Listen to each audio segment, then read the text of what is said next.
ଆସି ଶ୍ରୀଯୁକ୍ତ କୈଳାସ ଚନ୍ଦ୍ର ଗୋପ ରାମ ମନ୍ଦିର ବହୁତ ଆଜକୁ ପିଲାଦିନୁ ମନ୍ଦିର ସହିତ ମୋର ଅନ୍ତର୍ଭୁକ୍ତ ଭାବେ ଜଡ଼ିତ ଅଛି। ଏଠାରେ ଭଗବାନଙ୍କର ନାମ କୀର୍ତ୍ତନ କରିବା ସେବା କରିବାର ମଧ୍ୟ ସୁଯୋଗ ଅଛି। ଆଜି ଏକ ପବିତ୍ର ଦିନ, ଷୋଡ଼ ଜୟନ୍ତୀ ମଧ୍ୟରୁ ରାମ ଜନ୍ମ ଅନ୍ୟତମ। ତାদের ରାମ ଜନ୍ମ, କୃଷ୍ଣ ଜନ୍ମ, ହରି ଜନ୍ମ, ବାମନ ଜନ୍ମ, ଦୁର୍ଗାଷ୍ଟମୀ ଏବଂ ମହାଶିବରାତ୍ରି ଏମିତି ଷୋଡ଼ ଜୟନ୍ତୀ ଅଛନ୍ତି। ଏହି ଷୋଡ଼ ଜୟନ୍ତୀ ମଧ୍ୟରୁ ଏ ରାମ ଜୟନ୍ତୀ ଭଗବାନ ରାମଙ୍କର ଜନ୍ମ। ଆଜି ପୁଣ୍ୟ ନବମୀ ତିଥିରେ ଅଭିଜିତ ନକ୍ଷତ୍ର ବା ପୁନର୍ବସୁ ନକ୍ଷତ୍ରରେ ଭଗବାନ ରାମଙ୍କର ଜନ୍ମ। ଏବଂ ଏହିପରି ଭଗବାନ ଯେତେବେଳେ ଆଜି ଧରାବର୍ତ୍ତନ କରିଛନ୍ତି, ସମସ୍ତ ଚାରିଆଡ଼େ ଆନନ୍ଦର ବାତାବରଣ ସବୁଆଡ଼େ ଖେଳି ଯାଇଛି। ସମସ୍ତ ମନରେ ଆନନ୍ଦ ପ୍ରସ୍ଫୁଟିତ ହେଉଛି, ସମସ୍ତେ ଉଲ୍ଲସିତ ହେଉଛନ୍ତି। ସମସ୍ତ ମନରେ ଗୋଟେ ଶ୍ରଦ୍ଧା ଭାବ ଭକ୍ତି ସହିତ ସମସ୍ତେ ଏହି ଦିନକୁ ପାଳନ କରୁଛନ୍ତି। ତଥା ଅଦ୍ୟାବଧି ମଧ୍ୟ ଆମର ପରମ ପୂଜ୍ୟ ଆମର ମୋଦି ଯିଏ ଆମର ପ୍ରଧାନମନ୍ତ୍ରୀ, ସେ ମଧ୍ୟ ଏହି ନିକଟରେ ରାମ ମନ୍ଦିରକୁ ସାକାର ରୂପରେ ସେ ନିର୍ମାଣ କରିଛନ୍ତି, ତାଙ୍କୁ ମଧ୍ୟ ଧନ୍ୟବାଦ। ଏବଂ ସେହି ପରିପ୍ରେକ୍ଷୀରେ ଆମେ ସମସ୍ତେ ଉଲ୍ଲସିତ ହୋଇ ଉତ୍ଫୁଲ୍ଲିତ ହୋଇ ଆଜି ଦିନଟିକୁ ଅତି ସୁନ୍ଦର ଭାବରେ ଆମେ ଆଶ୍ରମରେ ପାଳନ କରୁଛୁ। ଏହି ଆଶ୍ରମ ଶ୍ରୀମଦ୍ ବାବା ବଳିଆଙ୍କ ଦ୍ୱାରା ପରିଚାଳିତ, କିନ୍ତୁ ବାୟା ବାବାଙ୍କର ଏହି ଆଶ୍ରମ ନାମରେ ନାମିତ। ତାଙ୍କ ଗୁରୁ ଶ୍ରୀଯୁକ୍ତ ରାମଦାସ ବାବାଜୀଙ୍କ ନାମରେ ନାମିତ ଏବଂ ତାଙ୍କ ଅନ୍ତେ ବାୟା ବାବାଙ୍କ ନାମରେ ଏ ଆଶ୍ରମ। ଏବଂ ତାଙ୍କ ପରେ ବର୍ତ୍ତମାନ ବାବା ଶ୍ରୀମଦ୍ ବାବା ବଳିଆଙ୍କ ଅଧ୍ୟକ୍ଷତାରେ ଏ ଆଶ୍ରମ ପରିଚାଳନା ସମସ୍ତ ସେବା ନୀତି କାର୍ଯ୍ୟ ପରିଚାଳିତ ହେଉଛି।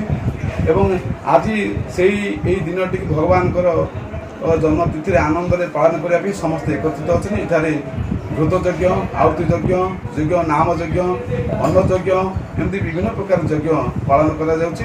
ତେଣୁ ଏ ସୁନ୍ଦର ତିଥିରେ ଆମେ ସମସ୍ତେ ଏକତ୍ରିତ ଭଗବାନ ରାମଙ୍କ ସମସ୍ତଙ୍କୁ ଡାକିବା ଯେ ଗୋଟେ କଥା ଭାଗବତ ଯେ ଦୁଷ୍ଟ ନିବାରି ସନ୍ଥ ପାଳୁ ନାଥ ପରମ ଦୟାଳୁ, ଦୁଷ୍ଟ ନିବାରି ସନ୍ଥ ପାଳୁ ତୁନାଥ ପରମ ଦୟାଳୁ।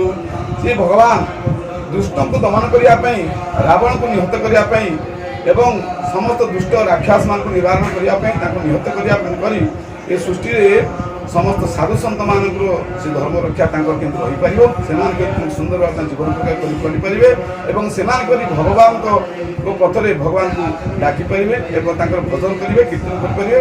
ଏବଂ ଯାହାଙ୍କୁ ଅନୁଗତ ହୋଇ, ଯାହାକୁ ଅନୁପ୍ରାଣିତ ହୋଇ ଆମ୍ଭେମାନେ ମଧ୍ୟ ଭଗବାନଙ୍କର ନାମ, ତାଙ୍କର ଯଜ୍ଞ, ତାଙ୍କ ଜପ ତପ ଆରାଧନା କରିପାରିବ। ସେ ଆମକୁ ଏ ବିଷୟରେ ଆମକୁ ଯଥେଷ୍ଟ ପ୍ରେରଣା ଦେଇଛନ୍ତି ଏବଂ ତାଙ୍କୁ ଅଶେଷ କୋଟି ଧନ୍ୟବାଦ।